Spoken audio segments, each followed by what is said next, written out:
لا أقسم بيوم القيامة ولا أقسم بالنفس اللوامة أيحسب الإنسان أن لن نجمع عظامه بلى قادرين على أن نسوي بنانه. الحمد لله وكفى وسلام على عباده الذين اصطفى أما بعد أعوذ بالله من الشيطان الرجيم بسم الله الرحمن الرحيم يا أيها الذين آمنوا اتقوا الله وكونوا مع الصادقين وقال تعالى كل نفس ذائقة الموت صدق الله العظيم قال النبي صلى الله تعالى عليه وسلم الموت تحفة المؤمن او كما قال علیہ الصلاۃ والسلام۔ محترم و مکرم علماء کرام اور عزیز دوست اور بزرگوں، دنیا کے اندر ہر آنے والا انسان جانتا ہے، یقینی طور پر جانتا ہے کہ مجھے ایک دن دنیا سے جانا ہے۔ جانے کا وقت متعین نہیں، جب اللہ بلا لے تب چلے جانا ہے۔ تو بڑا خوش نصیب ہے وہ بندہ جس نے دنیا میں اللہ کی مانی، اللہ کے نبی کی مانی، اور پھر جب دنیا سے جانے کا وقت آئے تو کبھی تو فرشتوں کی زبان سے بشارت سنائی جاتی ہو، اور کبھی زمین کے وہ ذرے اس کی جدائی کا غم مناتے ہیں، اور وہ جگہیں جن پر کھڑے رہ کر یہ عبادت کیا کرتا تھا وہ جگہیں روتی ہے، وہ چہرے جو ان کے ہاتھ پھرانے کی برکت سے سنت نبوی سے منور ہوئے، آج وہ چہرے ان کی جدائی پر اور اپنے آپ کو ہدایت پر چلتا ہوا دیکھ کر دونوں کا سنگم ہوتا ہوگا۔ ایک طرف غم ہوگا اور ایک طرف خوشی بھی ہوگی کہ راہ ہدایت پر مجھے چلا کر جانے والا آج دنیا سے رخصت ہوا۔ احادیث مبارکہ میں جب بندہ پیدا ہوتا ہے تو دو باتوں میں سے ایک بات لکھی جاتی ہے، شقی لکھا جاتا ہے یا سعید لکھا جاتا ہے، اور جس کی طبیعت میں اللہ نے شقاوت رکھی یعنی بدبختی رکھی، اس کی طبیعت گناہوں کی طرف تیزی کے ساتھ چلتی ہے، اور اس کو گناہوں میں مزہ آتا ہے، گالی بولنے میں مزہ آ رہا ہے، چغل خوری میں مزہ آ رہا ہے، اور کسی کو طعن اور تشنیع کرنے میں مزہ آ رہا ہے۔ اور جس کو اللہ نے سعید لکھ دیا، نیک بخت لکھ دیا، اس کو نیکی کرنے میں مزہ آتا ہے کہ 2 رکعت پڑھنے کا وقت ہے، جلدی سے رب کے سامنے 2 رکعت پڑھ کر اپنی حاضری دے دوں۔ جہاں وقت ملا لوگ جمع ہوئے، کہا آ جاؤ کچھ دیر اللہ اللہ کر لے، کیونکہ سعید لکھا ہوا ہے۔ اور حضرت تھانوی رحمۃ اللہ علیہ نے یہ لکھا کہ جس نے نبیوں والا لباس پہنا، جب اللہ نے اس کو محروم نہیں کیا تو اپنے اسلاف کی نقش قدم پر چلنے والے کو اللہ کیسے محروم کریں گے۔ حضرت موسیٰ علیہ نبینا علیہ السلام کے زمانے کے جادوگر جنہوں نے صرف اپنا لباس موسیٰ علیہ السلام جیسا پہنا، اللہ نے ان کو ہدایت دے دی اور ان کو مقبول بنا لیا۔ حضرت پیر ذوالفقار صاحب نور اللہ مرقدہ، ان کی شخصیت سے کون ناواقف ہوگا۔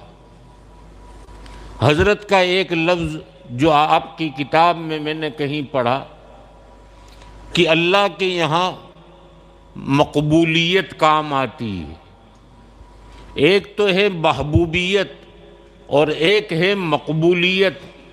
محبوبیت تو یہ ہے کہ دنیا جمع ہو گئی، محبت کرنے لگی، اور مقبولیت وہ ہے کہ جس کو خدا پسند کر لے، اور جس کے جانے کے بعد دنیا کے وہ گوشے روتے رہیں جس پر رات کی تنہائی میں یہ رویا کرتے تھے، زمین کے وہ حصے روتے ہوں گے جن پر ان کی پیشانی ٹکی ہوگی اور سجدہ کیا ہوگا۔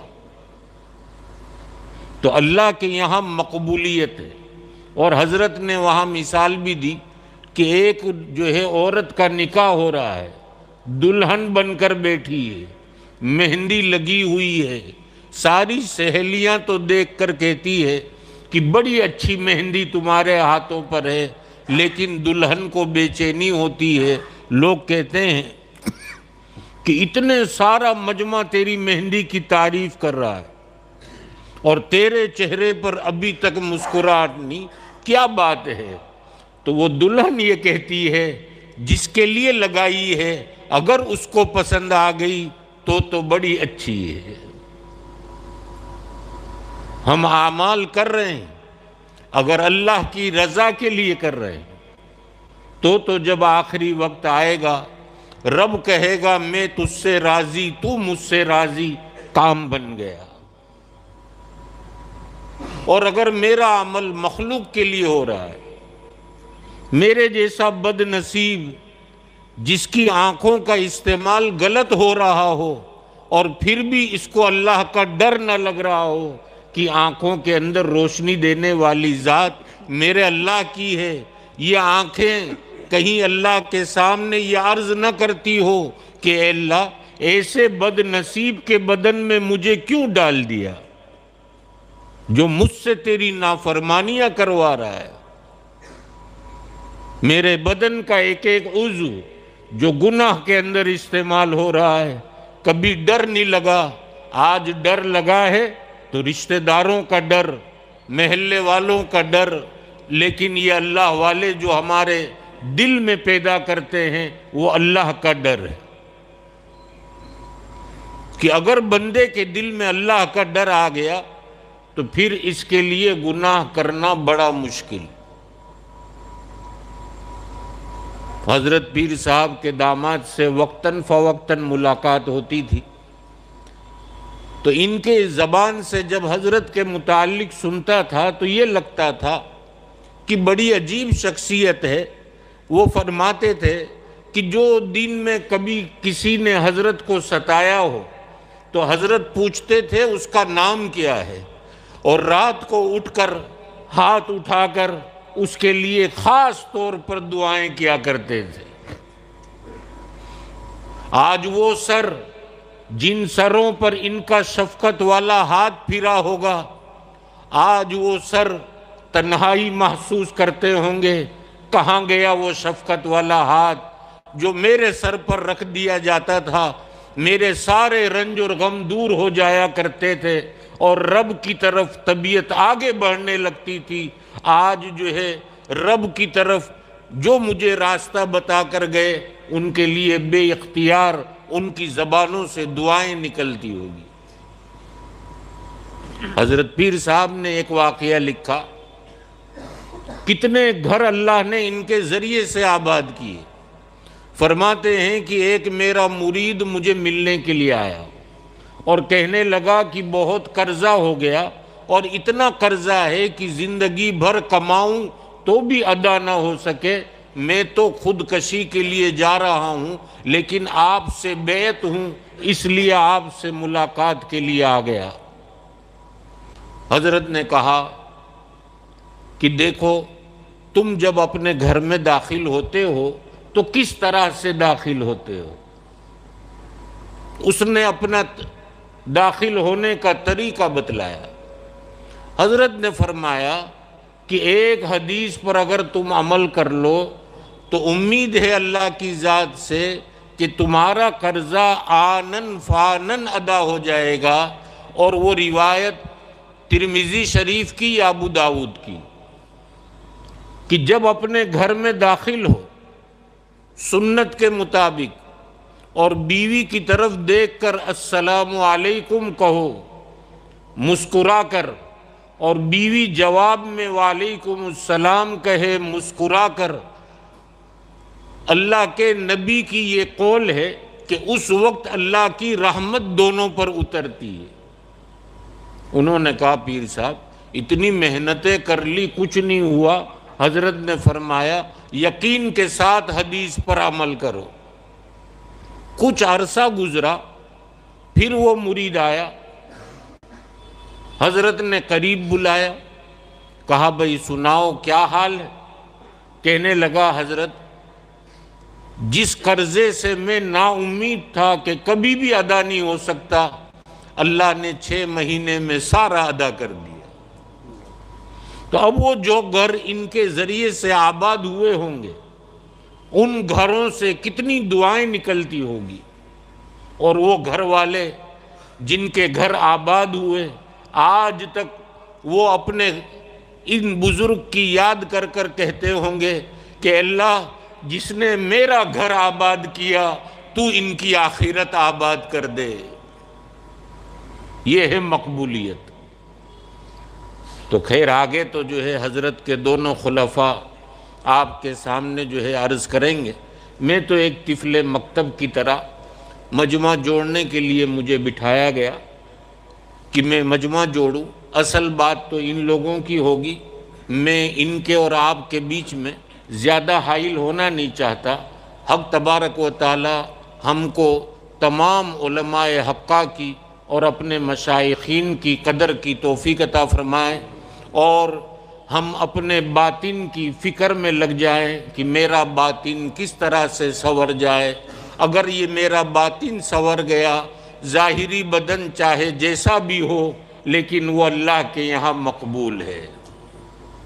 اور آج جو ہم ظاہری بدن پر پوری توجہ مرکوز کر رہے ہیں کہ میرا کپڑا ایسا ہو، میرا چلنا ایسا ہو، میرا بیٹھنا ایسا ہو، میرے ہاتھ پر گھڑی ایسی ہو، یہ ظاہر سے کچھ نہیں ہوتا جب تک کہ باطن نہ بن جائے۔ اور یہ باطن بنانے کے لیے اللہ نے یہ مشائخ ہمارے پاس رکھے ہیں۔ ہم جو ہے ان کی قدر کریں اور اپنے باطن کو بنانے میں لگ جائے۔ اللہ میرا بھی باطن بنا دے، ہم سب کا باطن بنا دے، اور اپنا تعلق ہم سب کو اللہ نصیب فرمائے، اور ایسا بنا دے اللہ کہ ہماری زبان سے نکلے یا اللہ جواب آئے لبیک یا عبدی۔ اللہ ایسا بنا دے۔ اللہ مجھے ہم سب کو عمل کی توفیق عطا فرمائے۔ وآخر دعوانا ان الحمدللہ۔ بسم اللہ الرحمن الرحیم۔ الحمدللہ وکفا وسلام علی عبادہ الذین اصطفیٰ، اما بعد۔ اعوذ باللہ من الشیطان الرجیم۔ بسم اللہ الرحمن الرحیم۔ اینما کنتم یدرککم الموت۔ سبحان ربک رب العزت عما یصفون وسلام علی المرسلین والحمد للہ رب العالمین۔ اللہم صلی علی سیدنا محمد وعلی آل سیدنا محمد وبارک وسلم۔ اللہم صلی علی سیدنا محمد وعلی آل سیدنا محمد وبارک وسلم۔ اللہم صلی علی سیدنا محمد وعلی آل سیدنا محمد وبارک وسلم۔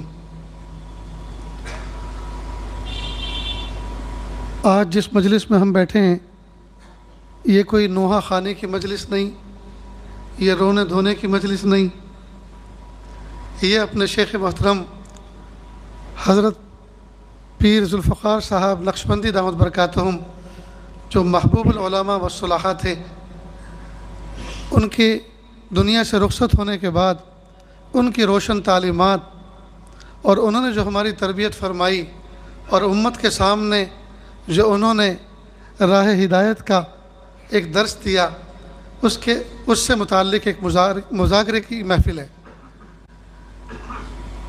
حضرت کو دنیا سے رخصت ہوئے 3 دن گزر گئے، اور انسان کو مغموم رہنے، غمگین رہنے کی 3 دن تک اجازت ہے۔ اس کے بعد بندہ نارمل ہو، ہمت کر کے قدم آگے بڑھائے۔ حالانکہ یاد تو جب جب آتی ہے تو دل بھر آتا ہے، اور نہ جانے یہ کیفیت کب تک رہے گی، اس لیے کہ یہ انسان کے اختیار میں نہیں ہے، یہ سب غیر اختیاری چیزیں ہیں، اور یہ شریعت کے مزاج کے خلاف بھی نہیں ہے۔ میت پہ رونا، اس کی یاد میں آنسو بہا دینا، یہ شریعت کے خلاف بھی نہیں ہے، یہ تو اللہ کے محبوب صلی اللہ علیہ وسلم کی سنت ہے۔ اس معنی کر کے محبوب صلی اللہ علیہ وسلم جی اپنے خاندان کے اہل خاندان کے انتقال پر آنسو بہائے ہیں، اس کا ثبوت ہے۔ بہرحال لیکن آدمی اللہ کی رحمت سے مایوس نہ ہو۔ بہت سے لوگ اپنے بڑوں کے انتقال پر، ماں باپ کے انتقال پر، بیوی بچوں کے انتقال پر اتنے ملول ہوتے ہیں، ان کی باڈی لینگویج سے پتہ چلتا ہے جیسے اللہ پاک نے ان پہ ظلم کر دیا، نعوذ باللہ۔ اور کئی مرتبہ شکوے کے الفاظ، دنیا میں اتنے بدبخت ہیں، دنیا میں ایسے ایسے ظالم ہیں، وہ دنیا سے چلے جاتے ہیں، اتنا نیک بندہ جس سے نفع ہو رہا تھا وہ کیوں گیا؟ گویا کہ ہم اللہ کو مشورہ دے رہے ہیں کہ کس کو کتنا رکھنا ہے اور کس کو کتنی جلدی اٹھانا ہے۔ سب بیکار کی باتیں ہیں۔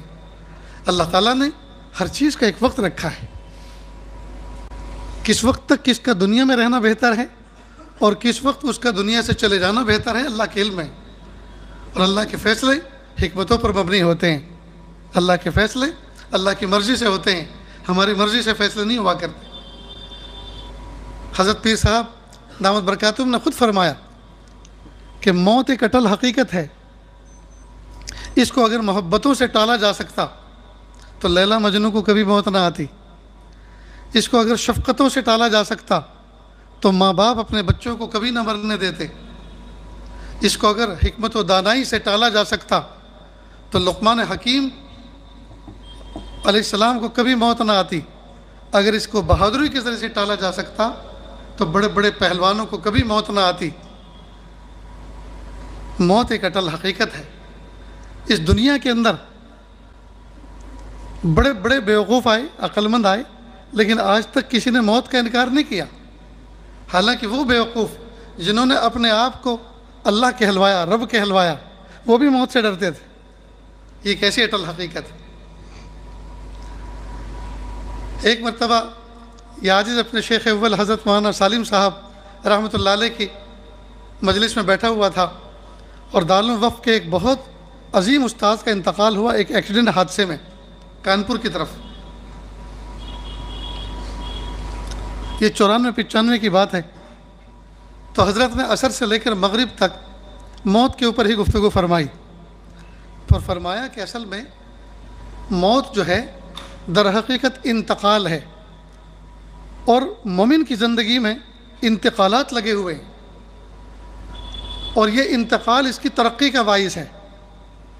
اور اس کو سمجھایا حضرت نے کہ دیکھو انسان کا وجود باپ کی پشت میں ہوتا ہے، اس کا جوہر باپ کی پشت میں ہوتا ہے، یہاں سے منتقل ہوتا ہے ماں کے رحم کی طرف، تو پہلا انتقال باپ کی پشت سے ہوا، اور باپ کی پشت انتہائی تنگ و تاریک تھی۔ جب ماں کے رحم میں وہ پہنچا تو ماں کا رحم اس کے مقابلے میں بہت کشادہ تھا، تو یہ انتقال ترقی کا باعث بنا۔ پھر ماں کے رحم کے اندر بچہ پروان چڑھا، اور وہاں سے اس کا انتقال ہوا عالم دنیا کی طرف۔ تو ماں کا رحم انتہائی تنگ و تاریک تھا دنیا کے مقابلے میں، جب دنیا میں آیا تو یہ بڑی وسیع جگہ۔ اس لیے عاجز کہا کرتا ہے کہ جب دنیا میں بچہ آتا ہے تو ودن منٹ اس کے دائیں کان میں اذان دی جاتی ہے اور بائیں کان میں تکبیر، اور دونوں کے الفاظ تقریباً سیم ہیں، سوائے قد قامت الصلاۃ کے تکبیر میں باقی اذان اور تکبیر کے الفاظ دونوں برابر۔ اور الفاظ کیا ہے؟ اللہ اکبر، اللہ اکبر، اللہ سب سے بڑا ہے، اللہ سب سے بڑا ہے۔ اللہ تعالیٰ یہ پیغام دے رہے ہیں کہ میرے بندے تو دنیا میں آیا ہے، یہاں تجھے ہر چیز بڑی بڑی نظر آ رہی ہے، گھر کی چھت بہت بڑی، گھر کے صحن میں جا کر آسمان بہت بڑا، چمکتا دمکتا سورج بہت بڑا، رات کے ستارے چمکنے والے، اور جو ہے رات کا چاند بہت بڑا، گھر کے آنگن میں جو درخت لگا ہوا ہے وہ بہت بڑا، آنگن میں جو گھوڑا اور اونٹ بندھا ہوا ہے وہ بہت بڑا، اور گھر کے دامن میں جو پہاڑ ہے وہ بہت بڑا، اور اگر دریا کے کنارے رہتا ہے تو موجیں مارتا ہوا سمندر بہت بڑا۔ خبردار یہ سب بڑے نہیں ہیں، اللہ اکبر، اللہ اکبر، اللہ سب سے بڑے ہیں، اللہ سب سے بڑے۔ تو وائس میسج بنا کر دونوں کان سے دل اور دماغ میں پہنچایا گیا کہ دنیا میں کوئی چیز بڑی نہیں ہے، بڑی ہے تو اللہ کی ذات۔ تو ماں کے رحم سے جب بچہ دنیا میں آتا ہے تو عالم دنیا بہت بڑا، پھر یہاں سے انتقال ہوتا ہے عالم برزخ کی طرف، عالم برزخ کی طرف۔ عالم برزخ دنیا کے مقابلے بہت وسیع، پھر عالم برزخ سے انتقال ہوتا ہے عالم جنت کی طرف، اور اگر بدبخت ہوا تو عالم جہنم کی طرف، اور یہ دونوں بہت بڑے، یہ دونوں بہت بڑے۔ تو انتقال در حقیقت مومن کی زندگی میں ترقی کا باعث ہے، ترقی کا باعث ہے۔ حضرت مولانا اشرف علی تھانوی رحمۃ اللہ علیہ نے بہت پیاری بات فرمائی، فرض کریں اتنا بڑا مجمع اگر جیل میں ہو، اللہ ہم سب کی حفاظت کرے، اور ایک لمبی مدت وہاں کاٹنی پڑے، اور کسی ایک آدمی کی رہائی وجود میں آئے، تو سچ بتاؤ دوستو، وہ جو آدمی رہا ہوا اس کی رہائی سب کے لیے باعث خوشی ہے کہ نہیں؟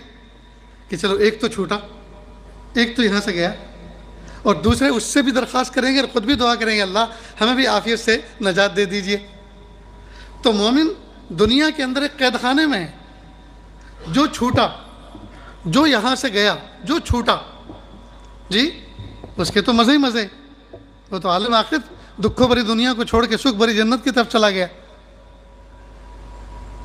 لیکن اگرچہ میں یہ سب کہہ تو رہا ہوں، لیکن تنہائی میں جب سوچتا ہوں تو دل بھر آتا ہے۔ بعض قیدی جو رہا ہو کے جاتے ہیں وہ ایسے پیارے ہوتے ہیں جو سب کا دل لگا کے رکھتے ہیں، اور جب وہ چھوٹ کے جاتا ہے، اگرچہ وہ ظاہر میں تو سب کے لیے خوشی کا باعث ہے، لیکن اس کا ساتھ جو چھوٹ رہا ہے اس چھوٹنے پر صدمہ اور غم ہوتا ہے، اس چھوٹنے پر صدمہ اور غم ہوتا ہے۔ یہ تو نہیں کہتے کہ نہیں آپ ہمارے پاس رہو، نہیں، جو فیصلہ ہو گیا ہے اس کا ہم استقبال کرتے ہیں، لیکن کہا آپ جا تو رہے ہو لیکن آپ ہمیں یاد آؤ گے۔ ایسے حضرت پیر صاحب دنیا سے چلے تو گئے ہیں، لیکن نہ جانے کب تک یاد آئے۔ اللہ تعالیٰ حضرت کی قبر کو نور سے منور فرمائے، کروٹ کروٹ جنت الفردوس میں اعلیٰ مقام عطا فرمائے، بال بال مغفرت فرمائے۔ اب جو حضرت کی روشن تعلیمات تھی، ایک چیز جو ہم نے ان کی زندگی میں دیکھی وہ تھا اللہ کی ذات پر بھروسہ، توکل۔ یہ چیز بہت اچھی طرح سے، بہت قریب سے دیکھنے کا موقع ملا، سمجھنے کا موقع ملا۔ اللہ پاک اس کی حقیقت ہم تمام کو عطا فرمائے۔ اللہ کی ذات پر اعتماد اور بھروسہ۔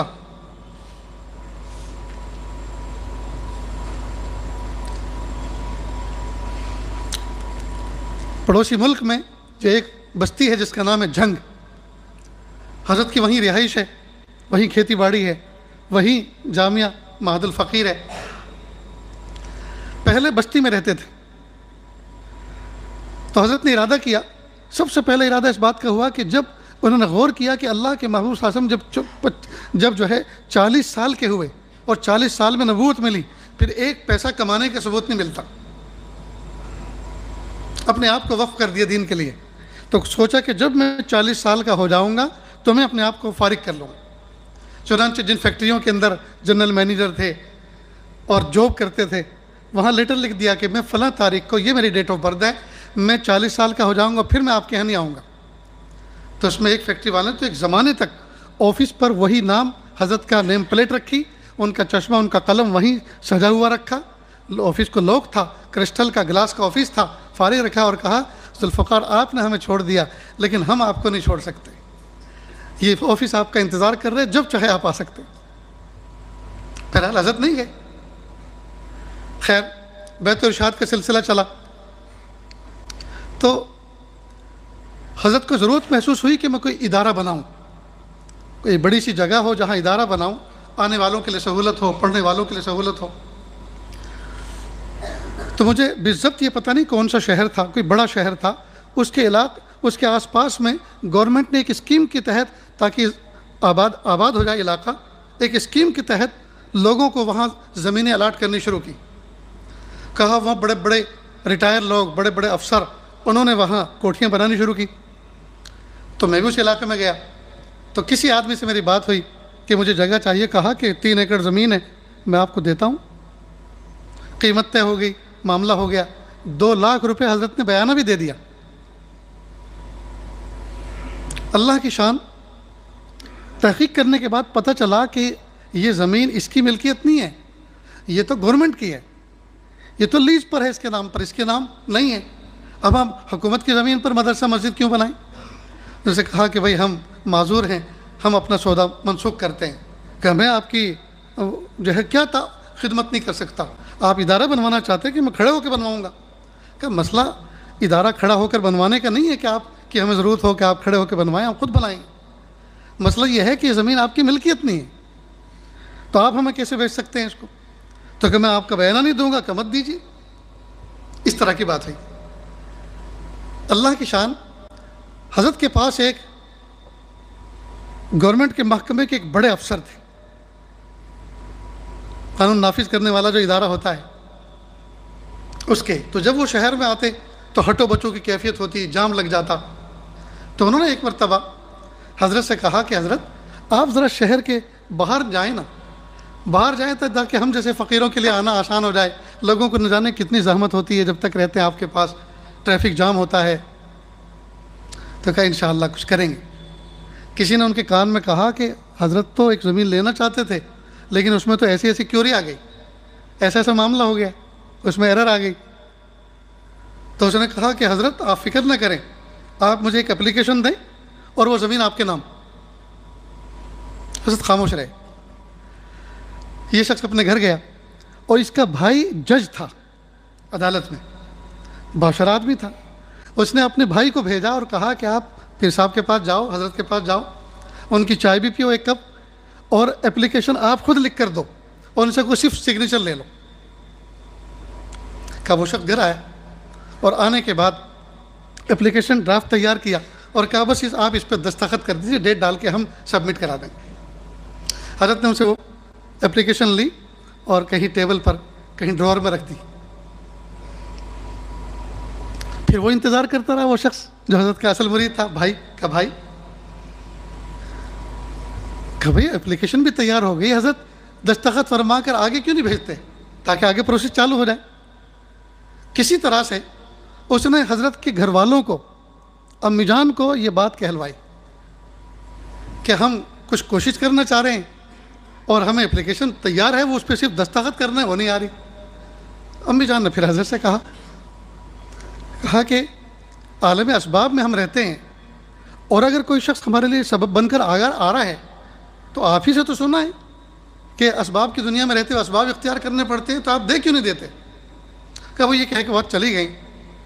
میں نے ڈرور میں سے اس اپلیکیشن کو نکالا اور پھاڑ کر اس کو ڈسٹ بین میں ڈال دیا اور کہا پیارے رب، آپ سے لو لگائی ہے، آپ سے مانگنے کا عہد و پیمان کیا ہے، میں مخلوق کے در نہیں دیکھنا چاہتا۔ اللہ کی شان، اس واقعے کو بھی چند ہی دن ہوئے تھے، کچھ ہی وقت ہوا تھا۔ ایک شخص نے کہا کہ مجھے 30 ایکڑ زمین بیچنی ہے، اتنے پیسے آپ پہلے دے دو، بعد میں اپنی سہولت پہ دیتے رہنا۔ یہ وہ ادارہ ہے جہاں حضرت مدفون ہے، جہاں حضرت کی مسجد ہے، جہاں حضرت کا جو ہے معز الفقیر ہے، یہ وہ زمین ہے۔ تو کتنا بڑا سبق ملتا ہے کہ اللہ کی ذات سے کیسی لو لگائی اور کیسی نظر اللہ پہ جمائی اور کیسے کیسے کہا 3 ایکڑ کو ٹھکرایا تھا، اللہ نے 30 ایکڑ زمین عطا فرمائی، اللہ نے 30 ایکڑ زمین عطا فرمائی۔ ایک دوسرا واقعہ، اللہ رب العزت نے بچپن ہی سے عجیب و غریب کیفیت عطا فرمائی تھی اور جوانی اسی میں گزری تھی۔ حضرت نے کچھ پیسے جمع کر کے اپنے شیخ حضرت پیر غلام حی نقشبندی رحمۃ اللہ علیہ کو پیش کیے، حضرت آپ حج فرما لیں، یہ میں اللہ کا دیا ہوا عطیہ لے کر آیا ہوں، آپ اس سے حج فرما لیں۔ اور حضرت نے اس کو قبول بھی کر لیا اور کہا بچہ آپ کو بھی حج پہ آنا ہے۔ اب جو کچھ تھا سپردند تو مائے خیشرا تو دانی حساب کم و بیشرا، جو کچھ تھا خود کے پاس وہ تو دے دیا حضرت کو، لیکن ادب تھا، یہ تو نہیں کیسے کہ حضرت میرے پاس جو کچھ تھا وہ تو آپ کو دے دیا، اب میں کیسے حج کروں گا؟ بس یہ کہا کہ حضرت آپ دعا فرما دیں، انشاءاللہ میں حج کروں۔ اس عزم کے ساتھ گھر آئے، جو حضرت کے والد کے ذکر کیا، حضرت کو اس طرح کے ساتھ کی گفتگو میری حضرت کے ساتھ ہوئی اور حضرت نے فرمایا کہ آپ کو بھی حج پہ آنا ہے۔ تو بڑے بھائی جان نے کہا میرا بھی بہت دل تڑپ رہا ہے، مجھے بھی ساتھ لے کے جانا۔ کہ لائیے پاسپورٹ۔ کہا پہلے تو ایک کا معاملہ تھا، اب 2 ہو گئے، 1 نشد 2 شد۔ پھر والدہ کے بعد دعا کی درخواست کرنے کے لیے گئے، امی جان حضرت پیر صاحب نے کہا ہے کہ بچہ تمہیں حج پہ آنا ہے اور آپ دعا فرما دیجیے کہ بیٹا میرا بھی بڑا دل تڑپ رہا ہے، مجھے بھی ساتھ لے کے جاؤ۔ کہ لائیے پاسپورٹ، اب 3 ہو گئے، اور نظر اللہ کی ذات پر، نظر اللہ کی ذات پر، اللہ کی شان۔ اب سب سے بڑا مسئلہ تھا اسباب کی دنیا میں ٹکٹ کی خریداری، کس سے خریدیں؟ کہ میں نے ڈائری نکالی اور اپنے ایک دوست کو فون کیا جو یہی ٹریول ایجنٹ تھا اور ٹکٹ وغیرہ ایشو کرتا تھا، کہ بھائی مجھے 3 ٹکٹ لاہور سے جدہ کے لیے چاہیے، لیکن پیسے دوں گا میں آنے کے بعد۔ تو کہا کس نے مانگا ہے آپ سے، آپ لے کے جاؤ۔ اس زمانے میں بک لیٹ ٹکٹ ہوا کرتے تھے، ٹکٹ ایشو ہو گئے، اب ٹکٹ تو مل گئے۔ اب دوسرا بڑا مرحلہ تھا ویزا کا، اور ایمبیسی پر لکھ کر بورڈ لگ گیا تھا کہ اب ویزا کے حج کے ویزا ختم ہو گئے۔ وہ پڑھ کر آئے، دیکھا کہ ویزا ختم ہو گئے۔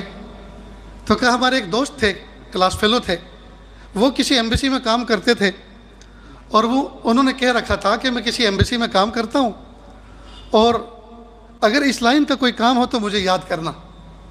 کہ میں نے اپنے دوست کو فون کیا کہ بھائی مجھے کچھ مسئلہ ہے، اس کو منہ میں مت ڈالو، بہت وحشت ہوتی ہے، بس بہت مناسب انداز سے چل رہا ہے، کوئی گھر پہ بیٹھ کے سن رہا ہوگا، وہ پھر بعد میں سنتا رہے، ریکارڈ ہو رہا ہے۔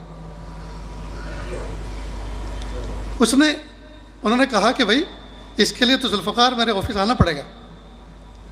تو خیر کا میں نے آسا اٹھایا اور میں ان کے آفس پہنچ گیا۔ جب آفس پہنچا تو وہ تھے نہیں، ان کی ایک اسسٹنٹ تھی لیڈی۔ انہوں نے کہا سر کیسے آنا ہوا، کہ آپ کے باس کہاں ہیں، کیا وہ تو آؤٹنگ پر ہیں، آتے ہوں گے۔ اللہ کی شان،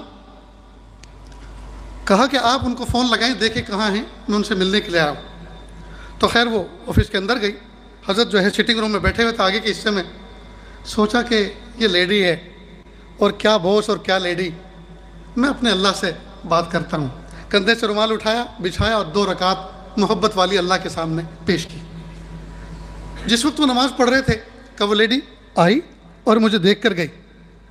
تو اللہ پاک نے اس 2 رکعت کی برکت سے اس کے دل میں یہ بات ڈال دی کہ اس شخص کا جو بھی کام ہوگا ہمیں کرنا ہے۔ میں نے سلام پھیرا، دعا کی، اس کے بعد کہ سر آپ کو کام کیا ہے، ہمارے باس سے آپ کو کام کیا ہے؟ کہا مجھے حج کی ویزا چاہیے۔ کہا پاسپورٹ لائیے۔ کہ صرف میرا نہیں ہے، 3 ہیں۔ کہا جتنے بھی ہیں آپ لائیے۔ میں نے پاسپورٹ دے دیے۔ کہا آپ کل آ کر لے کے جائیے۔ دوسرے دن جب پہنچے تو وہ شخص موجود تھا۔ کہا بھائی آپ کو کیسے ویزا مل گئے، وہاں تو ایمبیسی پہ لکھا ہوا ہے کہ ویزا حج کے بند ہو گئے۔ کہ اصل میں ہم ایمبیسیوں والوں کا کچھ کوٹا سسٹم ہوتا ہے، تو ہمارے حصے کے ویزا تھے، وہ آپ کو لگ گئے، آپ کی قسمت میں تھا۔ کہا ٹکٹ کا بھی مسئلہ حل ہو گیا اور ویزا کا بھی مسئلہ حل ہو گیا۔ ادھر ایئر لائنس والوں نے یہ اعلان کر دیا کہ جدہ جانے والی ایئر لائنس فنش، ختم، اب کوئی پرواز جدہ نہیں جائے گی۔ یہ بڑا مسئلہ، لیکن یقین تھا اللہ کی ذات پر، اللہ کی ذات پہ بھروسہ تھا کہ جس ذات نے یہاں تک پہنچایا وہ وہاں تک بھی پہنچائے گا۔ کہ میں نے اپنے ایک دوست کو جو میرا کلاس کا ساتھی تھا اور ٹیلی فون کے محکمے کے اندر بڑا آدمی تھا، اس کو فون لگایا کہ بھائی مجھے حج پہ جانا ہے اور جدہ کی فلائٹیں کہا جا رہا ہے کہ بند ہو گئی، اب اس روٹ پہ، اس ٹریک پہ کوئی فلائٹ نہیں جائے گی، تو کیسے کرنا چاہیے، کیا کرنا چاہیے، کوئی راستہ نکل سکتا ہے؟ کہ ذوالفقار میں نے بہت اپنے گھر کی دعوت دی، آپ کو کبھی نہیں آئے، یہ تو آپ کو میرے گھر پہ آنا پڑے گا، دعوت کھانی پڑے گی، تب جا کے یہ کام بنے گا۔ کہ میں نے ایسا اٹھایا، میں پہنچ گیا، کھانا کھا چکے۔ کھانے کے بعد اس شخص نے اپنے اسسٹنٹ سے کہا کہ ایئر لائنس کے آفس میں فون کرو۔ جیسے ادھر سے کہا رنگ جائے تو مجھے دینا، لینڈ لائن کا زمانہ تھا، رنگ گئی تو میں نے فون ریسیور ان کو دے دیا۔ کہا سر مجھے 3 سیٹیں چاہیے جدہ کے لیے۔ کہ سر آپ کون سے دنیا میں رہتے ہیں، اخبار کچھ پڑھتے ہیں کہ نہیں، ٹیلی ویژن دیکھتے ہیں کہ نہیں؟ اعلان ہو چکا کہ جدہ کی فلائٹیں فنش ہو چکی، اس ٹریک پہ اب کوئی فلائٹ نہیں جائے گی، آپ نے نہیں دیکھا؟ کہا اچھا ٹھیک ہے، جب آپ نے مجھے بتا دیا تو مجھے پتہ چل گیا، اب ادھر فلائٹ نہیں جائے گی تو میں کل اسٹاف کو بھیجتا ہوں اور آپ کے آفس کی جتنی ٹیلی فون لائن ہے وہ ساری کی ساری کھدوا دیتا ہوں، اس لیے کہ اب آپ بھی آرام کریں، آپ کو کیا؟ نہیں سر ایسا مت کرنا، دوسرے ٹریک پہ بہت زیادہ کراؤڈ ہے، مجھے تو ان کو مینٹین کرنا ہوتا ہے، ایسا مت کرنا۔ نہیں کیا ایسے میں ایسا کر کے رہوں گا، آج زندگی میں ضرورت پڑی تو آپ مجھے راستے بتا رہے، تو کہ نہیں سر ایسا ہرگز مت کرنا، ہمارے فون ڈیمیج مت کرنا، ہماری لائن مت کھولنا۔ اور یہ کہ میں ایک سجیشن دیتا ہوں اعلیٰ حکام کو کہ ایک فلائٹ وہ جدہ کے لیے ایکسٹرا بھیج دیں تاکہ جو رہے وہ مسافر ہیں وہ اس پہ چلے جائیں. کہ اللہ کی شان. چند دنوں کے بعد ایک فلائٹ کا اعلان ہوا. وہ فلائٹ گئی جس میں یہ عاجز، حضرت نے فرمایا کہ یہ عاجز، میری والدہ اور میرے بھائی، ہم بس 3 افراد تھے اور پوری فلائٹ میں سوائے عملے کے اور کوئی نہیں تھا. جب ہم جدہ پہنچے تو دوست احباب کو پتہ چل گیا تھا، بہت سے ملنے آئے. تو میرے ایک کلاس کے ساتھی تھے جو کسی جاب پر گئے تھے وہاں کام کرنے کے لیے، وہ بھی ملنے آئے اور انہوں نے مجھے ایک طرف کیا سائڈ پر، کہا ذوالفقار کیا آپ کو پتہ ہے جب میں یہاں جاب پر آیا تھا اور مجھے اس ملک میں آنا تھا تو ایک رقم میں نے آپ سے قرض لی تھی؟ حضرت نے کہا یاد تو پڑتا ہے. کہا اس سے بہتر کوئی موقع نہیں ہے، اس سے بہتر کوئی موقع نہیں ہے، میں وہ اپنا قرض ادا کرنا چاہتا ہوں. کہا وہ اتنی بڑی رقم تھی، ہم تینوں کا حج کا سارا خرچ نکل آیا. خیر بات آگے بھی لمبی ہے، لیکن مجھے بس یہاں تک بتا کے یہ سمجھانا تھا کہ کتنا بڑا توکل، اللہ کی ذات پر کتنا بڑا اعتماد. یہ سبق ہمیں انہوں نے سکھایا. ہم مخلوق کی جیبوں پہ نظر نہ رکھیں، مخلوق کے مالوں پہ نظر نہ رکھیں، نظر رکھیں اللہ کے خزانوں پر، نظر رکھیں اللہ کی ذات پر، کرنے والی ذات اللہ کی. اللہ پاک نے ان کو ایسا مقام عطا فرمایا. نیز حضرت کی زندگی میں ایک چیز جو ہم نے دیکھی وہ یہ کہ محبت، اللہ کی محبت پر جس انداز سے وہ گفتگو کرتے تھے، اللہ کی محبت کا نام سن سن کے منہ میٹھا ہو جاتا تھا. اور اتنی محبت کی صدائیں لگائیں، اتنی محبت کی صدا لگائیں کہ خود محبوب العلماء والصلحاء والعوام والخواص ہو گئے. اللہ پاک نے ان کو شان محبوبیت عطا فرمائی. اور اس تعلیم سے، اس روشن تعلیم سے ہمیں جو سبق ملتا ہے وہ یہ کہ جب اللہ تعالیٰ کی محبت بندے کو نصیب ہو جائے تو پھر سارے کے سارے مجاہدے کرنا آسان ہو جاتے. اس لیے کہ جب محبت نہیں ہوتی تبھی تو آدمی کام نہیں کرتا، تبھی تو کسل ہوتا ہے اس کے اندر. محبت ہی تو آدمی کو اٹھا دیتی ہے، محبت ہی تو اچھال دیتی ہے، محبت ہی تو پہاڑ کاٹنے پہ مجبور کر دیتی ہے، محبت ہی تو صحراؤں کے اندر دریا بنانے پہ مجبور کرتی ہے. محبت ہی سے تو یہ انرجی ملتی ہے، محبت میں جو ہے آگے بندے کو چلنے کا اسٹیمنا ملتا ہے. تو حضرت نے محبت کو خوب کھولا اور اللہ تعالیٰ کی محبت پر خود بھی عمل کرتے تھے اور اسی کی دعوت پوری دنیا میں چلاتے تھے کہ اللہ کی محبت مانگو، اللہ سے محبت کرو. اللہ سے جب محبت کرو گے تو پھر آگے کے اعمال کرنا آسان ہو جائیں گے. نیز محبت تو مقصد ہے زندگی، اور اس مقصد کو پانے کے لیے جو ذریعہ ہے وہ ہے ذکر. ذکر پر حضرت نے بہت توجہ دی، مراقبے پر حضرت نے بہت توجہ دی کہ جب آپ اللہ کی ذات کا ذکر کریں گے تو مذکور کا، جب بندہ ذکر کرتا ہے تو ذاکر کے دل میں مذکور کی محبت آ جاتی ہے. اس کو ذرا ایک مثال سے سمجھیں. لیمو تو آپ نے دیکھا ہے نا، پیلا پیلا ہوتا ہے، ہرے بھی ہوتے ہیں. ایک لیمو کو آپ کاٹنے کے بعد اس پہ زیرہ اور نمک چھڑکیں، پھر ذرا ہاتھ میں لے کے اس کو دبائیں. کیسا لگ رہا ہے؟ میٹھا؟ منہ میں پانی آیا؟ تصور کریں ذرا اس کا کیسا لگ رہا ہے، کھٹا لگتا ہے نا. تو جب لیمو کا تذکرہ، جب لیمو کا تصور ہم کرتے ہیں تو منہ میٹھا ہو جاتا ہے. اگر کوئی لیمو کی تصویر پڑھے، پڑھنا نہیں ہے کبھی، پڑھنا مت، نہ مزہ کھٹائی میں پڑ جائے گا. لیمو اس کے استحضار کے ساتھ تصور کر کے اس کو، تو منہ میں پانی آ جائے گا کہ نہیں؟ تو جب اللہ کی ایک مخلوق اس کا ہم تذکرہ کریں تو منہ میں پانی آ جاتا ہے، دانت کھٹے ہو جاتے ہیں، منہ میں پانی آ جاتا ہے. تو اگر اللہ کی ذات کے عظمتوں کے ساتھ، محبتوں کے ساتھ ذکر کریں گے تو اللہ کی محبت دل میں آئے گی کہ نہیں آئے گی؟ تو حضرت نے ایک پوائنٹ زندگی کا ان کے یہ تھا کہ ذکر پر، مراقبے پر بہت محنت کی کہ جب بندہ ذکر پر، مراقبے پر محنت کرے گا تو اللہ رب العزت کی محبت دل میں آئے گی، اور جب محبت دل میں آئے گی تو دوسرے اعمال پہ خود بخود کھڑا ہونا شروع ہو جائے. پھر نماز پڑھنا آسان، پھر روزے رکھنا آسان، پھر قرآن پاک کی تلاوت کرنا آسان، یہ ساری چیزیں آسانی ہو جائیں. بہرحال دوستو، ضرورت ہے اس بات کی، جانے والا تو چلا گیا اور اللہ تعالیٰ کے یہاں نہ جانے کیا کیا انعام اور اکرام پایا ہوگا. اللہ تعالیٰ ان کی درجات کو بلند فرمائے. لیکن ہمارے لیے ایک مشال جلا کر گیا، ہمارے لیے ایک راستہ دکھا کر گیا کہ ہم بھی اسی نقش قدم پر آگے بڑھیں. تو یہ جو باتیں آپ نے سنی اس پر عمل کریں گے نا انشاءاللہ؟ اللہ تعالیٰ سے دل سے دعا ہے اللہ تعالیٰ حضرت کے درجات کو بلند فرمائے، پسماندگان کو صبر جمیل عطا فرمائے، صاحبزادگان کی عمر میں اللہ تعالیٰ برکت عطا فرمائے، اور جو روشن تعلیمات انہوں نے اپنی زندگی میں دیں اللہ تعالیٰ ان کو سینے سے لگا کر عظمت اور محبت کے ساتھ آگے بڑھنے کی توفیق عطا فرمائے۔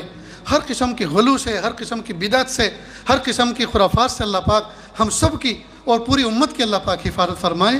وآخر دعوانا ان الحمد للہ رب العالمین۔ الحمدللہ الحمدللہ وکفا وسلام علی عبادہ الذین اصطفى اما بعد۔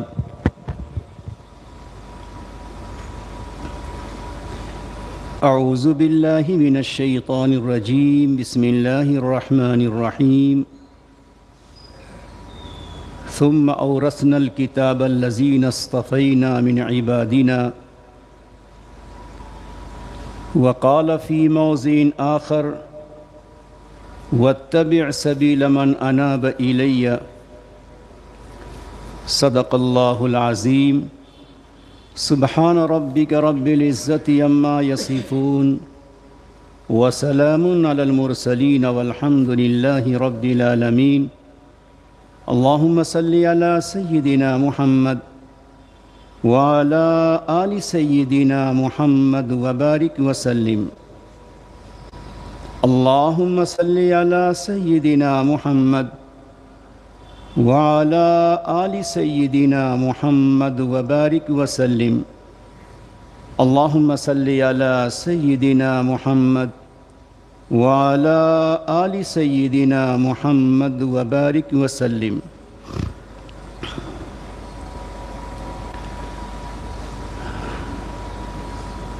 اللہ رب العزت انسانوں میں بہت سارے انسانوں کو منتخب کرتا ہے۔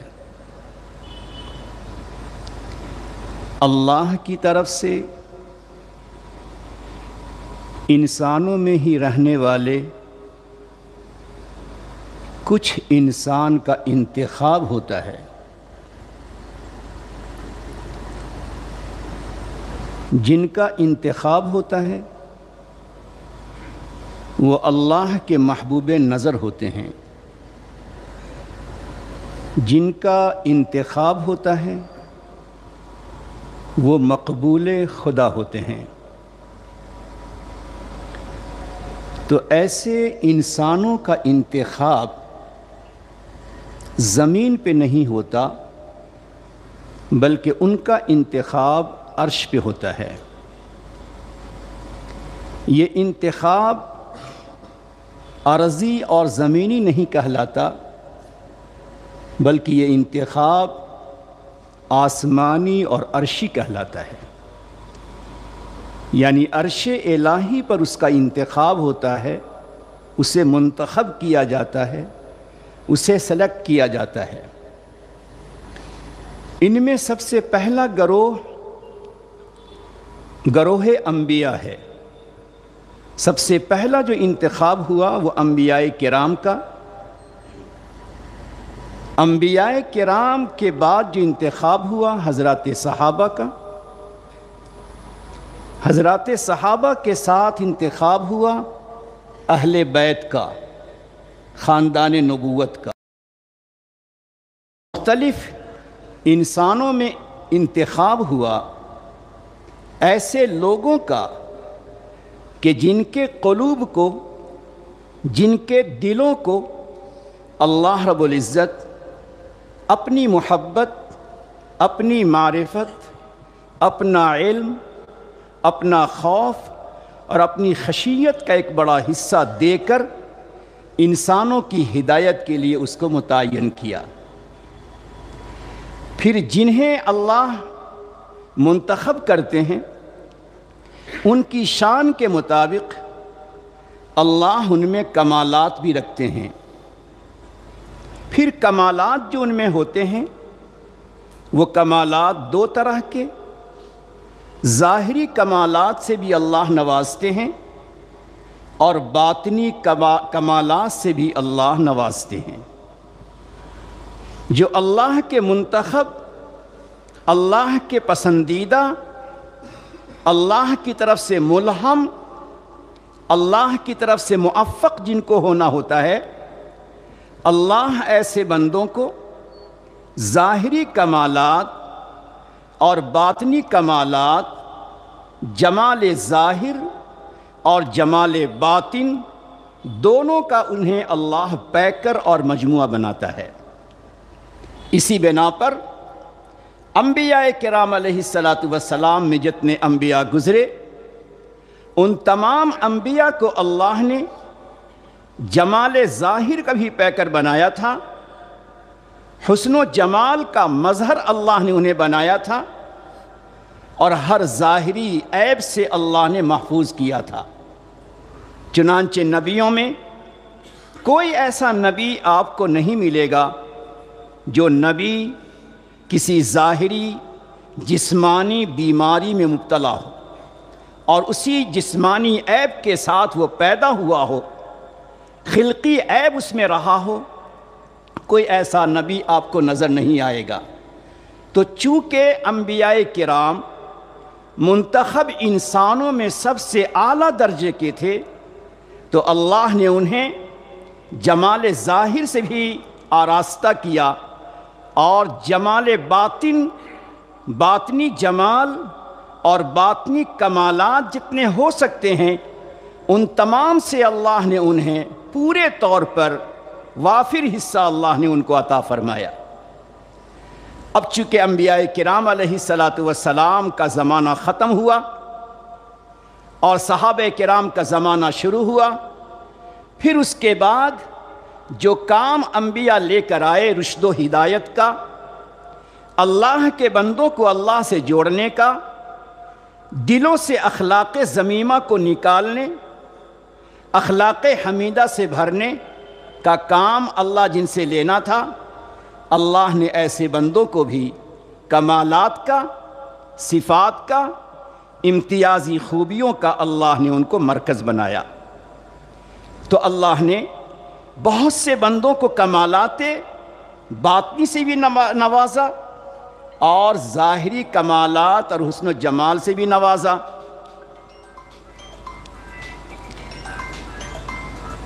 اس اصول کے پیش نظر اگر ہم اور آپ غور کریں گے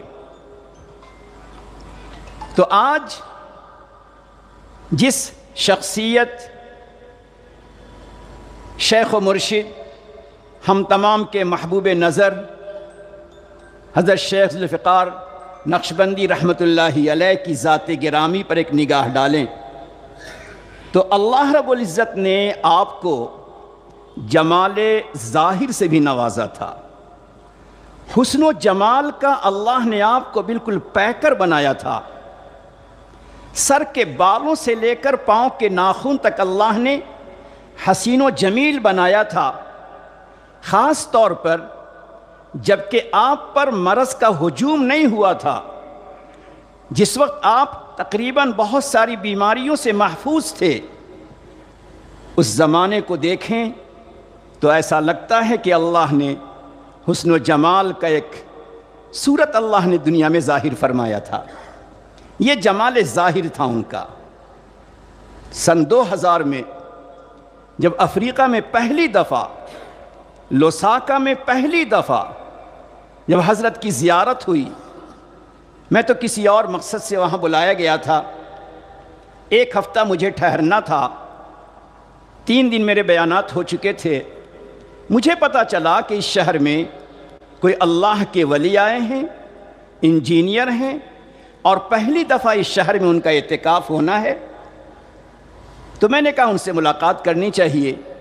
جب میں آپ کے قیام گاہ پہ پہنچا، تقریباً 25 سال پہلے کی بات ہے، یعنی اس وقت حضرت کی عمر 58 سال کی رہی ہوگی، ایک بھری سی جوانی تھی اور حسن و جمال کا ایک پیکر ہمارے سامنے تھا۔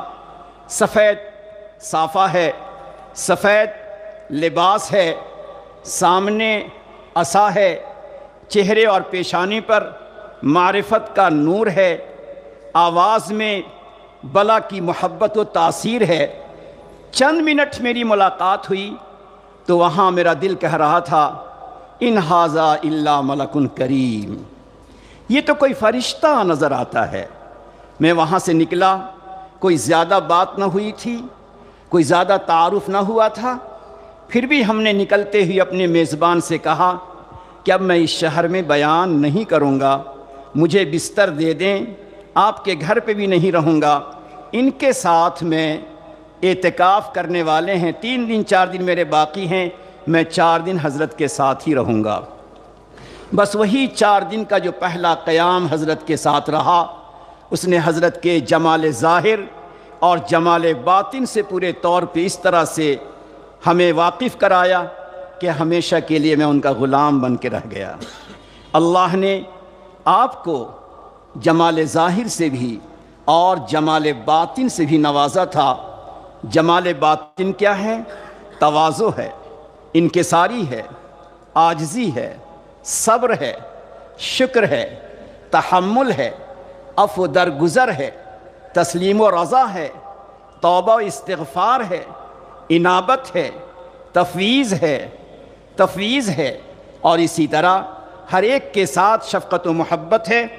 یہ تمام چیزیں آپ میں بدرجہ اتم پائی جاتی تھی۔ حضرت مولانا توکل کے اعتبار سے حضرت کی زندگی کے کچھ گوشے آپ کو سنا رہے تھے، ایک حصہ میں اس کا سناؤں۔ جب معہد الفقیر میں مسجد بننے کی بات آئی، نقشہ بن گیا، تو وہاں کے احباب نے کہا کہ حضرت آپ سے جو متعلقین ہیں ان تمام کو خبر کر دی جائے اور ان سے کچھ کلیکشن اور کچھ پیسے کی بات کی جائے، ان سے امداد اور چندے کی بات کی جائے۔ تو حضرت کا رنگ بدل گیا اپنے لوگوں پر اور فرمایا جن کا گھر ہے ان سے کہو، جن کا گھر ہے ان سے کہو، یعنی اللہ سے دعا کرو۔ مجھے وہاں کے ایک استاذ مکرم نے بتایا پھر کسی اعلان کی نوبت نہیں آئی اور پوری خوشنما ایک مسجد تیار ہو گئی۔ یہ ہے اللہ کی ذات پر اعتماد اور اللہ کی ذات پر توکل، جس کا تعلق انسان کے قلب سے ہے، کمالات باطنی سے ہے۔ اسی طرح حضرت والا کو اللہ رب العزت نے حد درجے کی ذہانت، میموری، حد درجے کی ذہانت، فطانت، بصیرت، دور اندیشی سے اللہ نے آپ کو نوازا تھا، اور علم پر ایسا استحضار، علم پر ایسی گہری نظر، باتیں اس قدر آپ کو یاد کہ تعجب ہوتا ہے۔ جب حضرت کا پہلی دفعہ ملیشیا اجتماع ہوا، حاضری ہوئی، اس حاضری میں ہم نے حضرت سے وقت لینا چاہا، ہجوم تھا، تو رات کے 3 بجے مجھے وقت ملا کہ آپ کی ملاقات کا جو وقت ہے وہ رات کے 3 بجے ہے۔ اس وقت میں حضرت کی جو درس بخاری ہے، یعنی مختلف مدرسوں میں حضرت والا نے بخاری کی پہلی حدیث کا درس دیا ہے، بہت سے مدرسوں میں حضرت نے بخاری کی آخری حدیث کا درس دیا ہے۔ جتنے بھی حضرت کے دروس تھے میں نے سب جگہ سے چھانٹ کر مقررات کو حذف کر کے اس کی مکمل ایک کتاب بنائی، تقریباً 200-250 صفحے میں، اور میں لے کر وہاں پہنچا۔ حیران ہو گیا جیسے میں نے حضرت کے سامنے پیش کیا اور میں نے عرض کیا کہ حضرت مقررات کو حذف کر کے آپ کی تمام تر علمی باتوں کو ایک جگہ جمع کر دیا ہے، اس کا نام ہم نے رکھا ہے بخاری کی اول اور آخری حدیث کا درس جمیل۔ اس وقت مجھے اتنی حیرانی ہوئی اور آج بھی حیران ہوں کہ حضرت نے فوراً پوچھا کہ علم بلاغت، علم معانی کی جو بات ہم نے اس میں لکھی ہے وہ آپ نے رکھی ہے یا نہیں رکھی ہے؟ اللہ اکبر! علم بلاغت ایک ادب کا، عربی ادب کا بہت ہی اسٹرانگ، بہت مضبوط سبجیکٹ ہے، ہر عالم بھی جلدی اسے پڑھا نہیں سکتا۔ اس پر جو حضرت نے بات کی تھی تو حضرت نے فوراً فرمایا کہ وہ جو علم معانی، علم بلاغت کی جو باتیں ہم نے کھولی ہیں اور تقریباً 10-15 صفحے میں، وہ باتیں آپ نے لی ہیں کہ نہیں لی ہیں؟ میں نے کہا حضرت وہ باتیں ہم نے لی بھی ہیں اور ہم نے اس کا عربی حوالہ بھی اس میں نقل کر دیا۔ مجھے حیرانی ہوئی کہ رات کے 3 بجے تھکے ہارے عشاء بعد سے تمام سالکین سے ملاقاتیں ہیں، ذہن و بدن تھکا ہوا ہے، لیکن حضرت کا ذہن فوراً ایک خاص اہم مضمون کی طرف گیا۔ اس سے پتہ چلتا ہے کہ اللہ نے کیسا استحضار عطا کیا تھا۔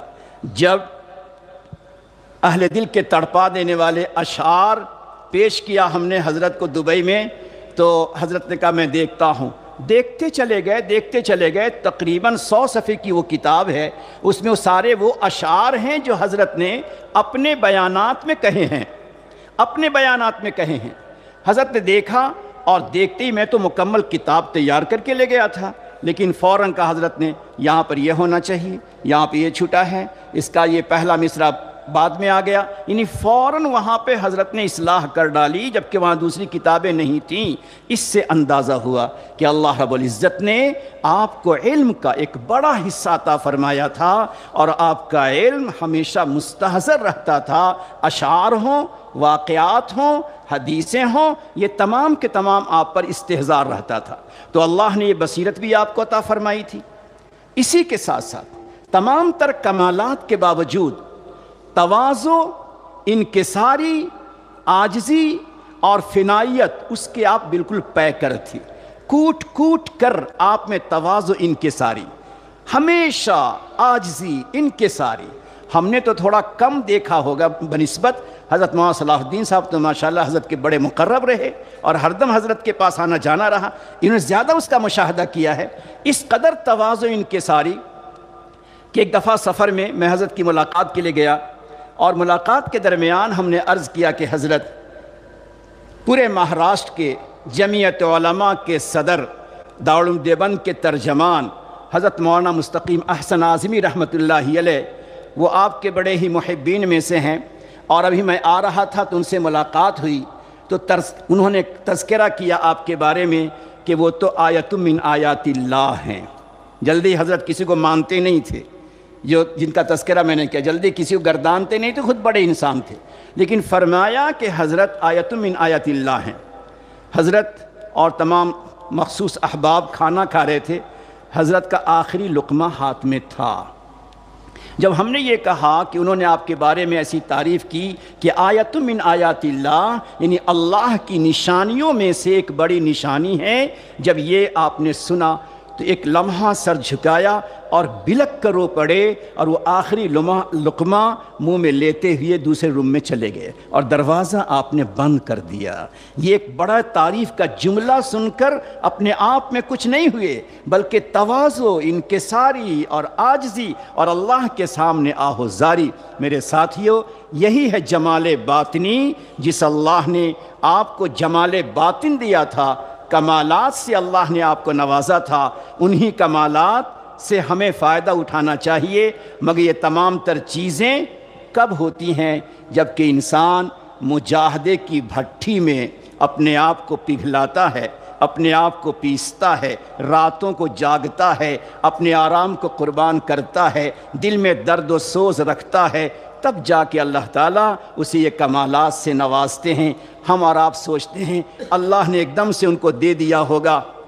سنیے ذرا، مسکین پور جہاں حضرت فضل حسین رحمۃ اللہ علیہ کی خانقاہ تھی، فضل علی رحمۃ اللہ علیہ کی خانقاہ تھی، وہاں حضرت ایک دفعہ 4 مہینے کے لیے گئے، اور 4 مہینہ وہاں رہ کر حضرت نے وہاں مراقبہ کیا۔ روزانہ 8 گھنٹے کا مراقبہ کرتے تھے، روزانہ 8 گھنٹے کا مراقبہ کرتے تھے 4 مہینے، اور 10,000 مرتبہ لا الہ الا اللہ پڑھتے تھے اور 3 پارے کی تلاوت کرتے تھے۔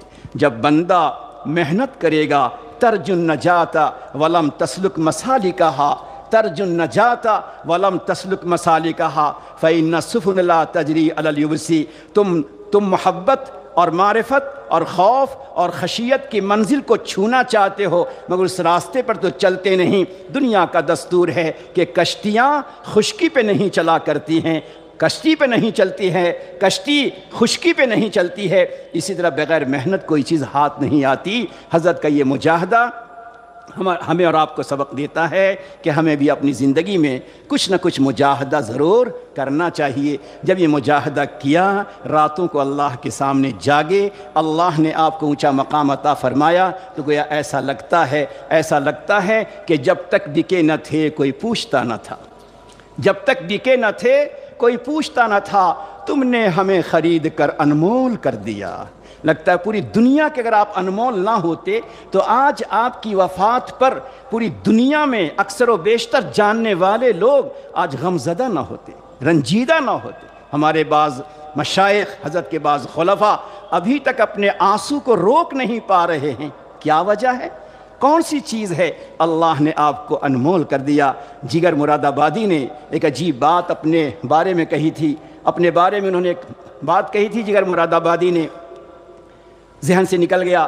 تو انسان جب اپنے اللہ کے سامنے رہتا ہے، محنت و مجاہدہ کرتا ہے، تو اس کے دل کو اللہ تعالیٰ منتخب کر دیتے ہیں۔ اسی انتخاب کا نتیجہ تھا کہ محبت، اللہ سے محبت، اس محبت کے مضمون کو جتنی تفصیل کے ساتھ، جتنی وضاحت کے ساتھ، جتنے الگ الگ پہلوؤں اور الگ الگ اینگل سے ہمارے حضرت نے اس مضمون کو بیان کیا ہے، ایسا لگتا ہے کہ جدید اور قدیم تمام مشائخ کے مضامون کو حضرت نے محبت کے الفاظ میں پرو دیا ہے۔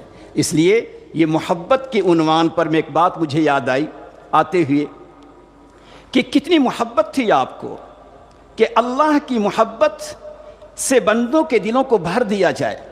ایک مرتبہ ہم نے فون کیا حضرت کو خبر خیریت کے لیے، تو حضرت نے ایک ہی جملہ فرمایا، مجھے فرمایا، مفتی انعام، اللہ کے بندوں کے دلوں کو محبت سے بھر دو، اللہ کے بندوں کے دلوں کو محبت سے بھر دو، اللہ آپ کے دل کو محبت سے بھر دے گا۔ گویا محبت کا غلبہ آپ کے اوپر تھا۔ اب یہ بات ذہن میں آتی ہے کہ نحویوں میں ایک گرامر داں تھے، گرامر کے جاننے والے تھے، جن کو سیبویہ کہتے ہیں۔ سیبویہ کا جب انتقال ہوا تو اس انتقال کے بعد کسی نے خواب دیکھا تو کہا کیا بنا؟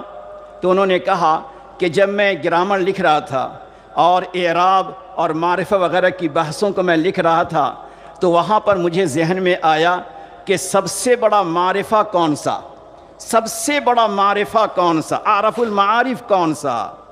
تو میں نے کہا دنیا کے لاکھوں بے شمار الفاظ ورڈز ہیں، اس میں ایک ہی لفظ ایسا ہے جسے اعرف المعارف کہا جائے، اور وہ لفظ اللہ ہے۔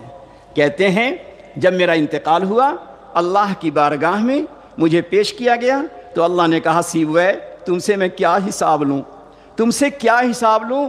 پوری دنیا کے سارے لفظوں میں تم نے میرے ہی لفظ اللہ کو اعرف المعارف کہا، سب سے بڑا درجہ تم نے دے دیا، اونچے مقام تک تم نے پہنچا دیا، اسی پر میں نے تمہاری مغفرت کر دی۔ یقین جانیے جو رب کریم سیبویہ کے لفظ اللہ کو عارف پہنچانے پر مغفرت کر سکتا ہے، جس بندے خدا نے 30-40 سال تک ہزاروں لاکھوں انسانوں کے دلوں میں اللہ کی محبت کو پہنچایا ہو، اس اللہ نے آپ کی مغفرت کیوں نہ کی ہوگی؟ لہذا ضرورت ہے کہ ہم ذرا اپنے دلوں میں اللہ کی محبت کو بڑھائیں، اور اللہ کی محبت کے ساتھ انابت اور خوف اور خشیت، یہ سب سے بڑا سرمایہ ہے۔ محبت الہی بھی ہو اور محبت کے ساتھ دل کا رخ، دل کی توجہ اللہ کی طرف ہو، اور اس کے ساتھ ساتھ خوف اور خشیت بھی ہو۔ یاد رکھیں یہ انابت ایک ایسی کیفیت ہے کہ ہم علماء کرام کے لیے آپ کی باتوں میں ایک بڑی تسلی ہے۔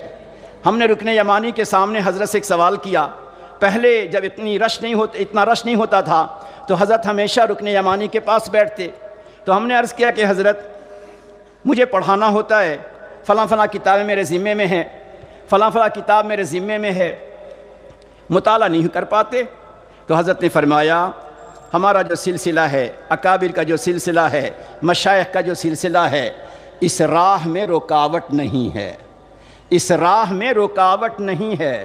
پھر فرمایا خواجہ معصوم رحمۃ اللہ علیہ کا قول فرمایا کہ اہل علم انابت کے ساتھ اگر مطالعہ کریں گے تو بہت جلد ان کا مطالعہ بھی ہو جائے گا، بہت سے سوالات اشکالات حل ہو جائیں گے، اور پھر طریقہ حضرت نے وہی رکن یمانی کے سامنے فرمایا جب مطالعہ شروع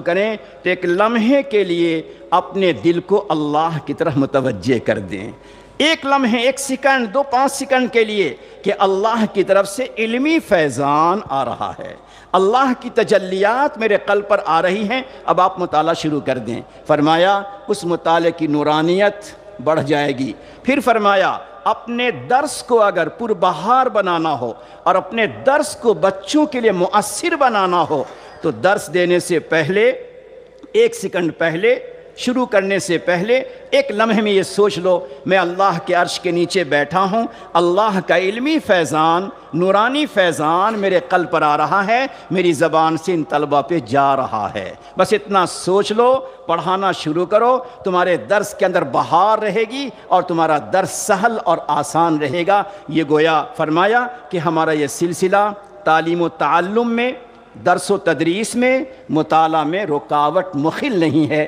بلکہ معاون ہے۔ تو ایک ہے انابت اللہ، اللہ کی طرف ہمیشہ توجہ اور دھیان کا ہونا، تو محبت الہی ہمیں حاصل کرنا چاہیے، انابت الہی حاصل کرنا چاہیے، خوف و خشیت ہمیں حاصل کرنا چاہیے۔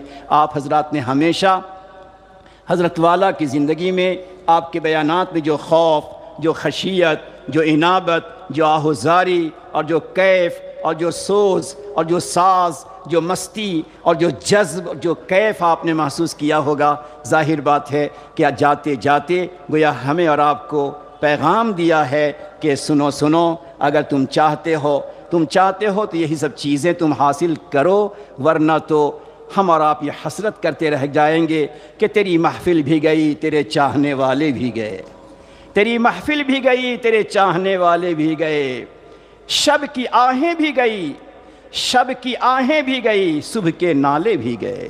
جو بندے خدا ہمارے آپ کے لیے، خصوصاً اپنے خلفاء کے لیے راتوں کو جاگ کر روتا تھا، صبح کے وقت نالہ و فریاد کرتا تھا، شب کی آہیں بھی گئی، صبح کے نالے بھی گئے، آئے عشاق گئے وعدہ فردہ لے کر، کفن پہن لیا اور یہ کہہ کر چلے گئے اب محشر میں آگے تم سے ملاقات کریں گے۔ آئے عشاق گئے وعدہ فردہ لے کر، اب انہیں ڈھونڈ چراغ رخ زیبا لے کر۔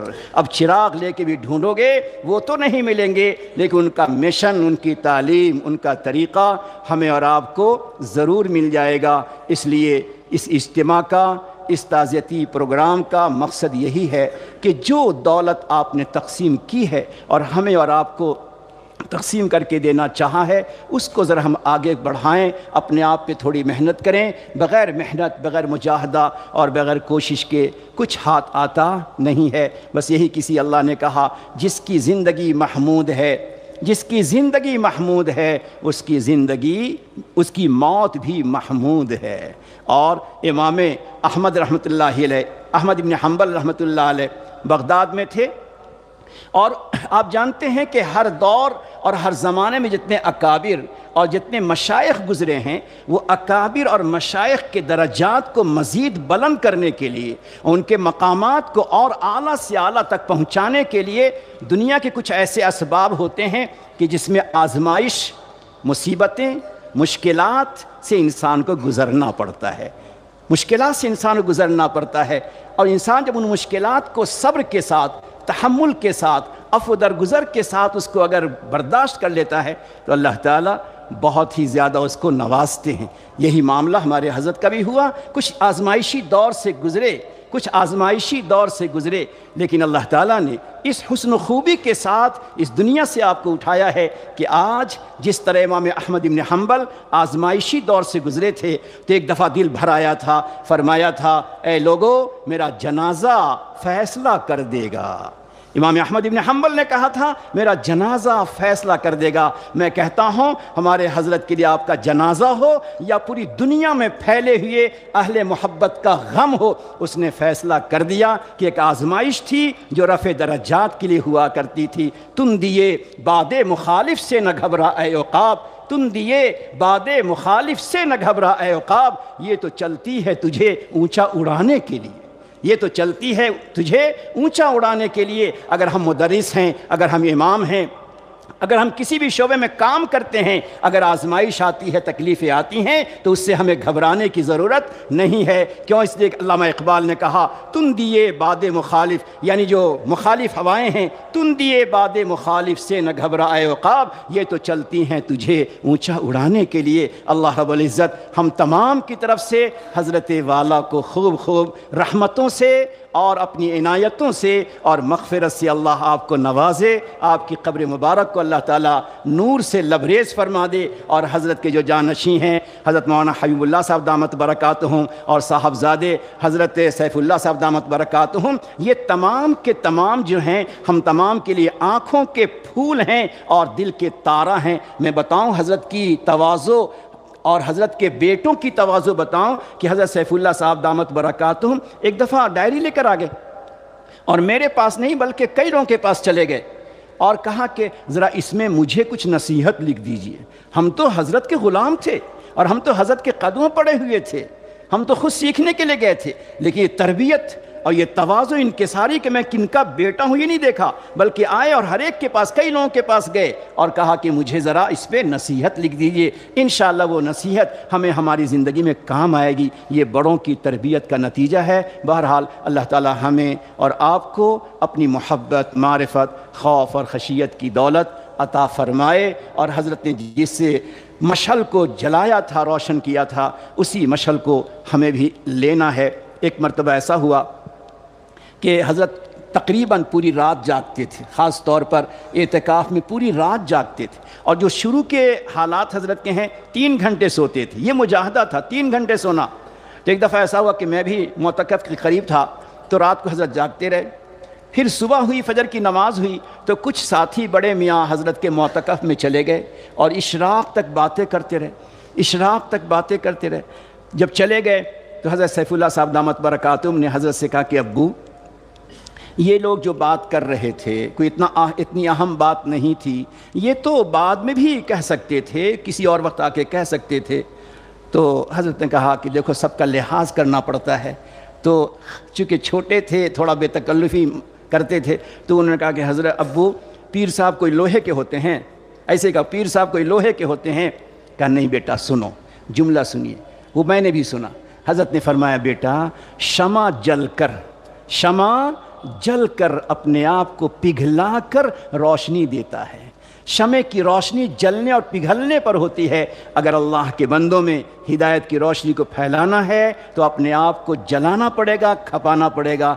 یہ ہے وہ ذات جنہوں نے اپنے آپ کو بے لوث اور بے غرض ہو کر پوری دنیا میں 50 ملکوں کا سفر کیا۔ اللہ رب العزت نے آپ کی تحریر میں اور آپ کی زبان میں جو تاثیر رکھی ہے، ہر کوئی کہنے والا اس کا قائل ہے۔ میں نام نہیں لیتا، ہمارے اسی ملک میں بعض ایسے عالم ہیں جو اردو کتاب جلدی نہیں دیکھتے، ہمیشہ عربی کتاب ہی دیکھتے ہیں، اور کسی کو جلدی مانتے انتے نہیں ہیں۔ تو ان کے شاگرد نے مجھے بتایا کہ حضرت مولانا کی جو کتاب تھی دوائے دل، تو انہوں نے بتایا کہ دوائے دل اور خطبہ ذوالفقار جب ان کے پاس آئی تو انہوں نے کہا کہ ارے رے اس میں تو بڑا نور نظر آتا ہے، اس میں تو بڑا نور نظر آتا ہے، اور کہا کہ میں اس کو اپنے سرہانے میں رکھتا ہوں، کوئی اردو کتابوں نہیں پڑھتے تھے، میں جانتا ہوں ان کو، ہمیشہ عربی کتابیں، اور فقہ و فتاوی میں اللہ نے بڑا مقام دیا تھا۔ ایک زمانے میں حیدرآباد میں شیخ الحدیث تھے، تو انہوں نے کہا تو اللہ اکبر، میں بھی حیران ہو گیا کہ ایسا بندہ جو کسی کو نہیں مانتا، وہ کہتے رے اس میں بڑا نور نظر آتا ہے۔ تو اللہ تعالیٰ نے آپ کے کلام میں نور رکھا تھا، لہٰذا یہی دولت ہمیں حاصل کرنا چاہیے۔ مقصد یہی ہے کہ ہم اور آپ آج یہی پیغام لے کر جائیں کہ جس حد پر ہم ہیں اس سے ذرا آگے بڑھنے کی کوشش کریں۔ انابت ہو، خوف ہو، خشیت ہو، اللہ کا ڈر ہو۔ جب یہ اللہ کا ڈر ہوتا ہے تو انسان اونچے سے اونچے مقام کو پاتا ہے۔ اس طرح بیٹھ جائیے جیسے نمازیں بیٹھتے ہیں، صرف میں سامنے والے سے کہہ رہا ہوں، مشائخ ادھر بیٹھے ہیں ان سے نہیں کہتا، تمام ساتھی اس طرح بیٹھیں جیسے نمازیں بیٹھتے ہیں۔ آنکھوں کو بند کر لیجئے اور سر کو جھکا لیجئے۔ اللہ رب العزت کی شان کتنی بلند ہے کہ انابت اور خوف اور خشیت اور آنکھوں کے آنسو اللہ کو کتنے پسند ہیں کہ جب شیخ احمد لاہوری رحمۃ اللہ علیہ کا انتقال ہوا اور ان کی روح کو اللہ کی بارگاہ میں پیش کیا گیا تو شیخ احمد لاہوری رحمۃ اللہ علیہ کانپ رہے تھے، ان کی روح کانپ رہی تھی۔ تو اللہ نے کہا اے احمد کیوں کانپتے ہو؟ تم دنیا میں میرے سامنے میرے خوف سے میری محبت سے تم اتنا روتے رہے کہ تمہارے رونے کی وجہ سے جس قبرستان میں تجھے دفن کیا گیا اس قبرستان کے تمام مردوں کو میں نے معاف کر دیا۔ جو پاک پروردگار کسی ایک بندے کے رونے پر قبرستان کے تمام مردوں کو معاف کرے، اے جوانوں، اے ساتھیوں، اگر ہم اور آپ اللہ کے سامنے روئیں، گر گرائیں، تو کیا اللہ ہماری نسل کو، ہمارے خاندان کو اور ہمیں اللہ معاف نہیں کرے گا؟ یقیناً معاف کرے گا، لیکن ضرورت ہے کہ ہم ذرا اپنے اللہ کے سامنے ڈبڈباتی آنکھیں رکھیں۔ بعض بزرگوں نے لکھا ہے کہ بدقسمتی اور شقاوت یہ ہے جمود العینی و قساوت القلبی، کہ آنکھیں سوکھی رہ جائیں اور دل میں قساوت و سختی رہ جائے، تو سمجھ جاؤ کہ تمہارے لیے شقاوت ہے، بدبختی ہے۔ اس بنا پر ذرا اپنے آنکھوں کو نم کیجئے، اپنے گناہوں کو یاد کیجئے، اپنی زندگی پہ نظر رکھیے۔ اگر ہمارے شیخ کفن پہن کر دنیا سے چلے گئے تو ہم بھی ان کے پیچھے پیچھے ہی چلنے والے ہیں، ہمیں بھی ان کے ساتھ ہی جانا ہے۔ کہیں ایسا نہ ہو محشر میں ہمیں وہ کہیں ہم نے تیرے لیے راتوں کو جاگ کر، اعتکاف کی حالت میں تجھے جاگ کر تجھے بنانے سنوارنے کی کوشش کی اور تم تو اور پیچھے کے پیچھے رہ گئے، گناہوں میں ڈوبے رہ گئے۔ اللہ اس بنا پر ہمیں اپنے خوف اور خشیت کو پیش نظر رکھنا چاہیے۔ امام احمد ابن حنبل رحمۃ اللہ علیہ موت کے وقت ذرا کراہ رہے تھے تکلیف کی بنیاد پر، تو حضرت طاؤس آئے اور آنے کے بعد انہوں نے کہا کہ احمد ابن حنبل موت کی شدت میں کراہتے ہو، اتنا یاد رکھو کہ فرشتے جو ہیں وہ تمہارے کراہنے کو بھی لکھتے ہیں۔ کیوں اس اخیر وقت میں فرشتے کو لکھنے پہ تھکا رہے ہو، لکھنے پہ لگا رہے ہو؟ ذرا تم اپنے آپ کو مت کراہو۔ لکھا ہے موت واقع ہو گئی، کلمہ زبان سے نکلا، مگر تمام جسمانی تکلیف کو برداشت کرتے ہوئے انہوں نے کراہنا بند کر دیا تھا۔ یہ ہے ہمارے اکابر جو اپنے موت کے وقت بھی اپنے اللہ کو یاد کرتے تھے۔ اپنے گناہوں کو یاد کریں، ایک طرف حضرت کی زندگی کو سامنے رکھیں، محبت اپنی جگہ پر، مگر کمالات اور صفات اور ان کی خوبیوں سے ہمارا دل اگر خالی ہے تو حسرت کے ساتھ اپنے اللہ سے ہم دعا کریں۔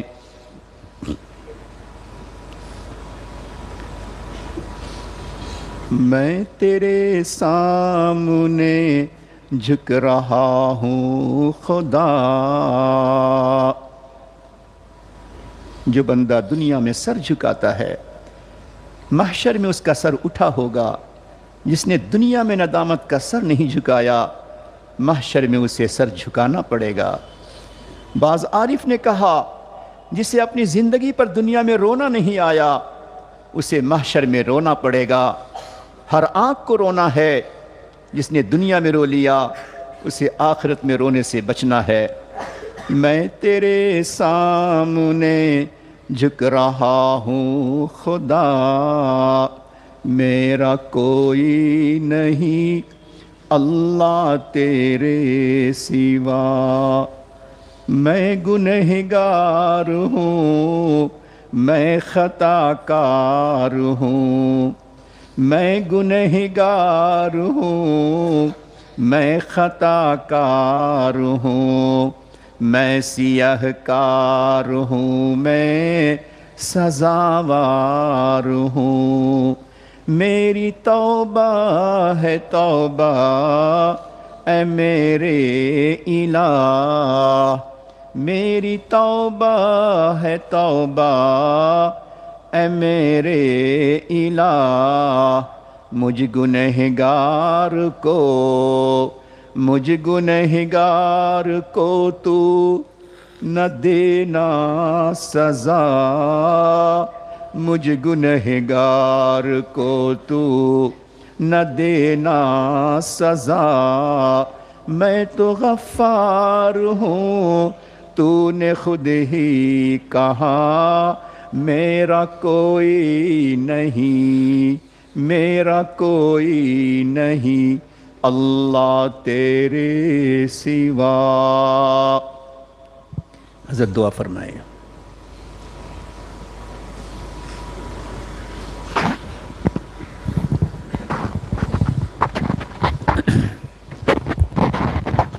ہاتھ اٹھائیے۔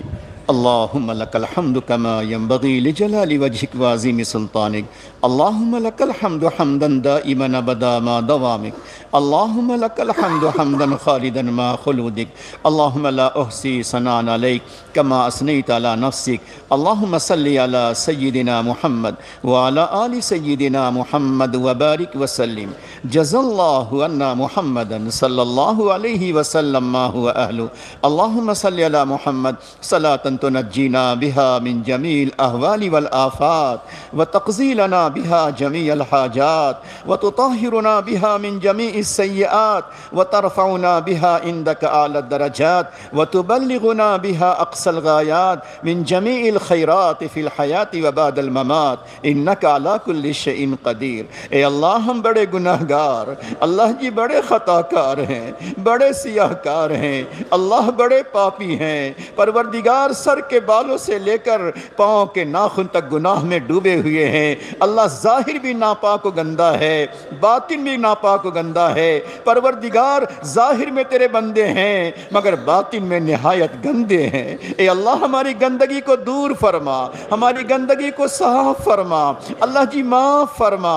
اللہ ہم نے سنا، اے اللہ ہم نے سنا بہت سے جنازے ایسے ہوتے ہیں کہ شرکت کرنے والوں کی مغفرت ہو جاتی ہے۔ اللہ ابھی ہم نے سنا بہت سے اللہ آپ کے بندے ایسے ہوتے ہیں جن کے تذکرے پر رحمت اترتی ہے۔ اللہ آج جن کا تذکرہ ہوا ان کے واسطے سے ہمیں اللہ ایسی رحمت عطا فرما کہ ہم تمام کی مغفرت فرما۔ اے اللہ تمام گناہوں سے ہمیں پاک و صاف فرما۔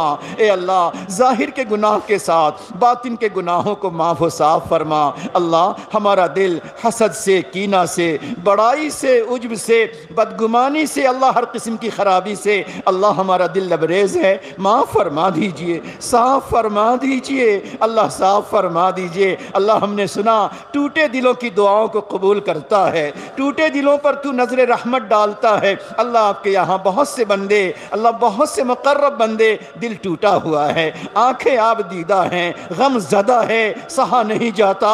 اللہ ایسے ٹوٹے دلوں کی دعاؤں کو قبول فرما کر مولا ہم تمام کی مغفرت فرما دے، درجات کو بلند فرما دے، بال بال مغفرت فرما، اللہ حضرت کے درجات کو بلند فرما دے۔ اے اللہ ہم تمام کی طرف سے ہم تو بڑے گناہگار ہیں، یہ زبان کہنے کے لائق نہیں ہے، یہ ہاتھ اٹھائے جانے کے لائق نہیں ہے اللہ، لیکن آپ کا مقرب بندہ ہے، اس محبت کا تقاضا ہے، یا اللہ ان کے احسانات کا تقاضا بھی ہے۔ پروردگار آپ کے درجات کو بلند فرما دے، اعلیٰ علیین میں جگہ نصیب فرما دے۔ اللہ کریم بہت تھکا ہارا بندہ آپ کا گیا ہے، جنہوں نے بہت مدتوں ان کو دیکھا ہے، سالوں سال ان کو دیکھا ہے، اللہ دیکھتے تھے آنکھیں پھوٹی ہوئی ہے، مولا بدن تھکا ہوا ہے، پھر بھی اللہ آپ کے بندوں کے دلوں میں محبت پھونکتا رہا۔ اللہ آج نگاہ محبت سے آپ دیکھ لیجئے، اللہ دیکھ لیجئے۔ اللہ ایک سی بوہ نے آپ کے نام اللہ کو عارف کہہ دیا تو اللہ آپ کی رحمت جوش میں آ گئی اور آپ نے ان کی مغفرت کر دی۔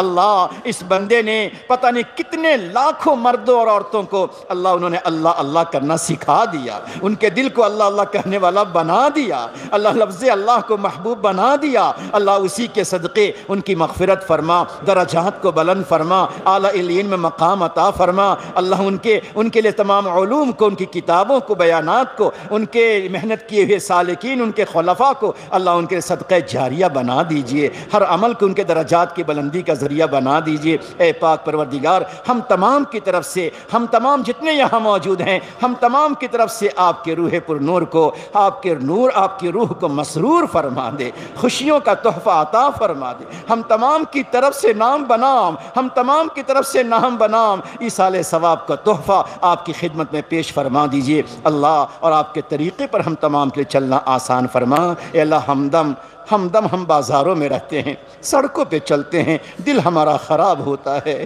مولا ہمیں اچھوں کی صحبت نصیب فرما دے، صالحین کی صحبت نصیب فرما دے، دوائے دل ہم تمام کو عطا فرما دے۔ اللہ ہم تمام کے گھروں میں محبت و رحمت عطا فرما، ہر پریشانی، ہر بیماری، ہر تکلیف، ہر قرضے سے اللہ ہم تمام کے گھروں کو محفوظ و نجات عطا فرما۔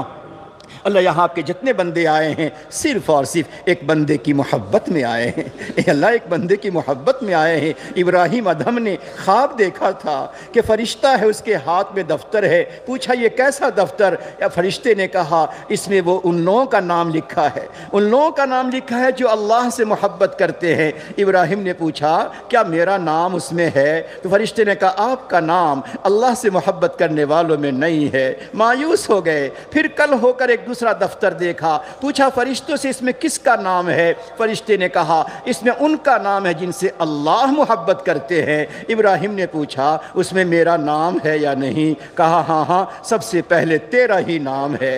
ابراہیم ادھم پریشان ہو گئے، کہا کیا وجہ ہے؟ کل جو لوگ اللہ سے محبت کرتے والے تھے ان میں میرا نام نہیں تھا، اور جن سے اللہ محبت کرتے اس میں میرا نام شامل۔ فرشتہ نے کہا بات یہ ہے جو لوگ اللہ سے محبت کرتے ہیں ان سے تو محبت کرتا ہے، ان سے تو محبت کرتا ہے۔ اے اللہ ہمیں بھی اہل محبت سے محبت کرنے کا سلیقہ عطا فرما، طریقہ عطا فرما، جذبہ عطا فرما، نعم البدل عطا فرما۔ جو مشائخ کام کر رہے ہیں اے اللہ ان مشائخ کی قدردانی نصیب فرما۔ جتنے ہمارے مشائخ ہیں جہاں بھی ہوں، دور دراز ہوں، جس سلسلے سے ہوں، اللہ ان تمام کی حفاظت فرما، ان تمام کے فیض کو عام و تام فرما۔ نبی علیہ الصلوۃ والسلام کے صدقہ طفیل ہماری دعاؤں کو قبول فرما۔ پڑھیے میرے ساتھ اللہم صلی علی سیدنا محمد وعلی آل سیدنا محمد وبارک وسلم برحمتک یا ارحم الراحمین۔